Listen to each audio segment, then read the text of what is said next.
In the 8th and 9th century, during the Pal rule, Dhiman and his son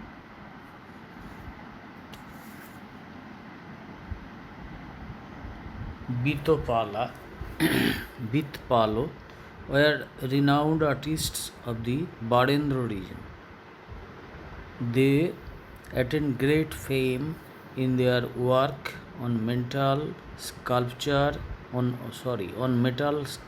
and painting. ধাতব কাজের ওপরে ধাতব শিল্প কাজ, স্কাল্পচার মানে খোদাই করার কাজ, এবং পেন্টিং মানে চিত্র অঙ্কন, এই সমস্ত শিল্প কাজে তারা বেশ সুনাম কুড়িয়েছিলেন। ডিউরিং সেন রাজত্বে local rural administration had declined. স্থানীয় যে গ্রাম্য শাসন ব্যবস্থা এটা একদম খারাপ হয়ে গিয়েছিল। Communication between the state and the local people had also ওয়ার্জেন্ড।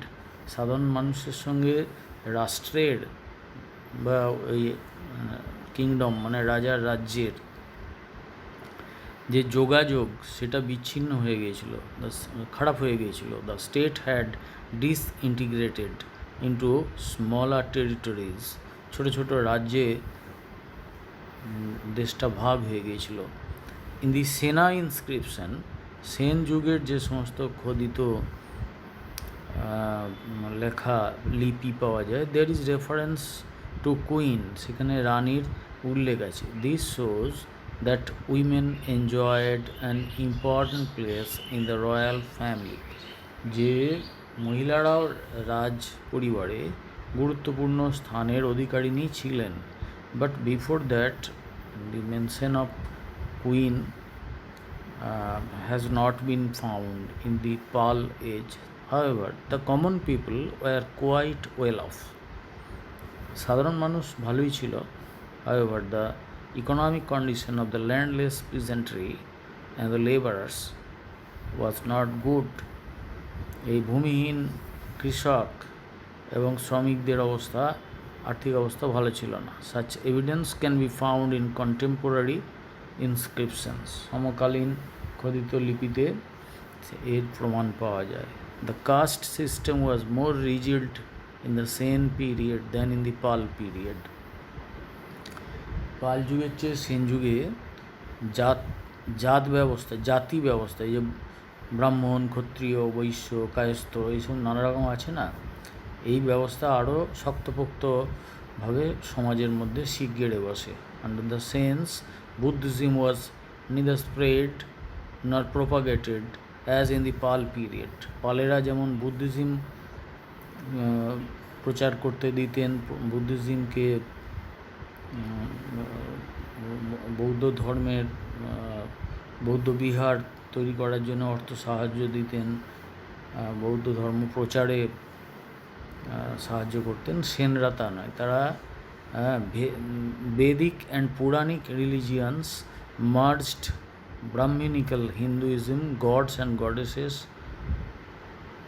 যে ব্রাহ্মণ্য হিন্দু ধর্ম, বেদ পুরাণ সব একত্রিত হয়ে গেল। Gods and goddesses like Indra, Agni, Kuber, sun মানে Surya, Jupiter, Brihaspati, Ganges, Ganga, Yamuna, mother goddess Ma Bhagavati, Shiva and Vishnu were worshipped. এই সমস্ত দেবদেবীর উপাসনা হতো। কিং লক্ষণ সেন ওয়াজ হিমসেলফ এ বৈষ্ণবাইট। তিনি একজন বৈষ্ণব ছিলেন, রাজা Lakshman Sen. But his ancestors were Shaivite, কিন্তু তার যারা বংশধর তারা সব শৈব ছিলেন। Buddhism continued during the Sen rule. তখনও বুদ্ধিজম চলছে, কারণ সবে পাল শাসনের অবসান হয়েছে, তখনও চলছে। But the Buddhists were no longer benefited as before. কিন্তু যারা বৌদ্ধ তাদেরকে আর সেরকম সাহায্য করা হতো না, তারা আর সাহায্য পেতেন না। The Brahmins being the head of the society were the sole beneficiaries. সমাজের উচ্চ স্তরে ব্রাহ্মণরা অবস্থান করায় তারাই সব সুবিধে লুটে নিতেন। However there were several subdivisions among the Brahmanical caste. আবার বামুনদের মধ্যে আবার নানা রকমের বিভাগ ছিল। All the non Brahmins are consider to be mixed or Shudras. বামুন ছাড়া অন্য জাতগুলোকে শূদ্র বলা হতো। বেদে কিন্তু এরকম ভাগ ছিল না। বেদে ব্রাহ্মণ, ক্ষত্রিয়, বৈশ্য এই তিন জাতকেই দ্বিজ বলা হতো, কারণ এই তিন প্রকার তিন জাতের মানুষেরই পৈতে হতো, উপনয়ন হতো আর কি। সুতরাং এরা দ্বিজ এদের বলা হতো। কিন্তু এখন এরা হয়ে গেল বামুন ছাড়া বাকি সব জাতগুলো তারা হচ্ছে শঙ্কর জাত বা শূদ্র। The Brahmins could perform the duty of the non Brahmins. বামুনরা অব্রাহ্মণদের কাজ করতে পারতেন। যেমন ধরো কোনো ব্রাহ্মণদের লোক, তিনি একটি মুদিখানার দোকান খুলে বসলেন, কিন্তু দোকান খুলে বসা এ তো বৈশ্যবৃত্তি, এ তো ব্রাহ্মণ, ক্ষত্রিয়, বৈশ্য। ক্ষত্রিয়রা রাজনীতি করবে, সেনাবাহিনীতে থেকে দেশ রক্ষা করবে সৈন্য হয়ে, এই ক্ষত্রিয়ের কাজ। আর ব্রাহ্মণদের কাজ হচ্ছে যে অধ্যয়ন, অধ্যাপনা, উপাসনা।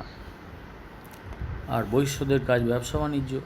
তাহলে এখন ব্রাহ্মণরাও নন ব্রাহ্মণিক্যাল কাজে লিপ্ত হলেন। কোনো ব্রাহ্মণ ব্যবসা বাণিজ্য করতে লাগলেন, but the non Brahmins could not do the same. কিন্তু যারা অব্রাহ্মণ তাদেরকে কিন্তু এটা করতে দেওয়া হতো না, যে অব্রাহ্মণকে ডেকে বলা হবে তুমি আমার পুজোটা করে দাও বাড়ির, এই সুবিধাটা দেওয়া হতো না। বিসাইডস, তাছাড়া উই কাম টু নো, আমরা জানতে পারি of the existence of the Adivasi tribes during the Sen reign. এই সেন রাজত্বে আদিবাসী যে উপজাতি তাদের অস্তিত্বের কথা আমরা জানতে পারি।